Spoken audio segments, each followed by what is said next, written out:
5 MVP awards on the field Sunday at the Meadowlands. 3 with Brett Favre, 2 with Kurt Warner. But the two veteran QBs, they've only played each other one other time. Hey, how are you, folks? Jason Horowitz, CBS Sports' Charley Casserly. Glad to be with you on the NFL previews presented by Comcast. Charlie, let's start with the Jets because all the hype about getting Brett Favre and making this team a contender, they're 1-2, and they didn't look good at San Diego in a 19-point loss. And Brett Favre didn't necessarily look that good, although the numbers showed that he was okay. What did he appear to be to you?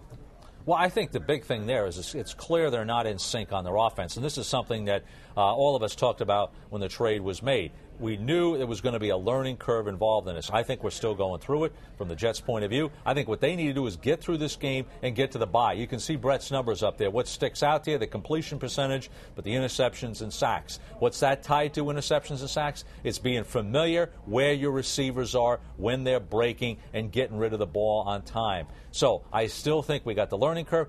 And talking to somebody who saw him at the game, they still felt the arm was strong enough to make all the throws.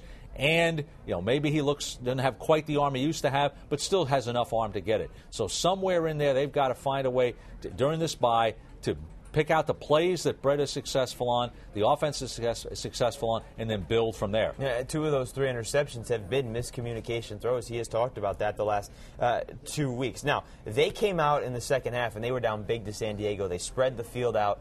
They score some points off of that. Now, Eric Mangini's not going to come out and go 4 wide, empty backfield with Brett Favre from the start of the game, but his wide receivers made some plays. Do you expect them to do that against Arizona? Well, I think that the Arizona secondary, I don't think is that strong. Now, I don't think the Jets have a lot of speed at receiver with Coles and Kotchery, but they are playmakers when they get around the football. So get them the football, give them a chance to compete for the football. As far as the spread offense, what happens is when you spread people out, you can make your reads simpler. But if people see enough of it, what they're going to do is they're going to design blitzes to come after you to counteract that. So I think you can catch people by surprise, but it is something maybe the Jets need to look at because it kind of simplifies the passing reads, and maybe that's something in the bye they take a little more look at. What about Kurt Warner? Obviously mentioned the 2 MVPs, but he's been out there throwing very well. The game against Washington this past Sunday, not necessarily as good as his first 2, but is he the right fit for this Arizona team? Is he the guy that can lead them maybe to the playoffs? Well, I think he can. I think this is a good, solid Arizona football team offensively and defensively.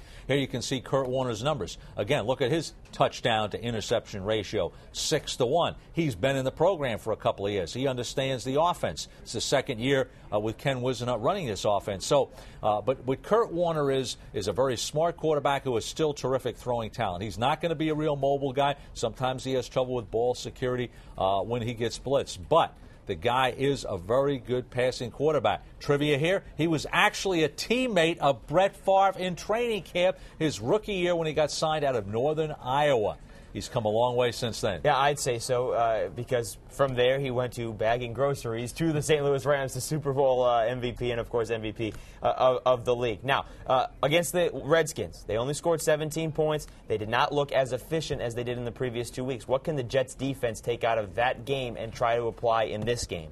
Well, I think the thing that the Redskins were able to do, they took Sean Springs and they matched him on to Anquan Boldin.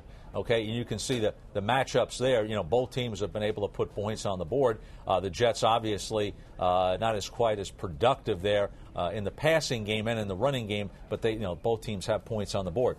But they were able to match Sean Springs on Anquan Boldin. Now, can the Jets have a matchup here with Darrelle Revis? On Boldin? Maybe you do that. But I think that the Redskins thought there was some tendencies on first down and third down to certain receivers that they were able to match up on. If that's true, then what Arizona has to do is go against those tendencies. So what you want to do against these big physical receivers is press them at the line of scrimmage and disrupt them on the routes. Well, Steve Breston came up last week, started making some catches, so now all of a sudden you're getting that third receiver involved for Arizona as well. Let's throw all the numbers into the computer. The AccuScore prediction, 10,000 tests, 10,000 results. 56% of the time, the 1-2 Jets came up beating the 2-1 Cardinals. Charlie, you like the Jets? They're a desperate team. They don't want to fall to 1-3. I'm going to go with the Cardinals. You are going to go with the Cardinals? Okay. Yeah, I think the Jets need another week to kind of get their offense in groove, and we've got the impact of Chris Jenkins.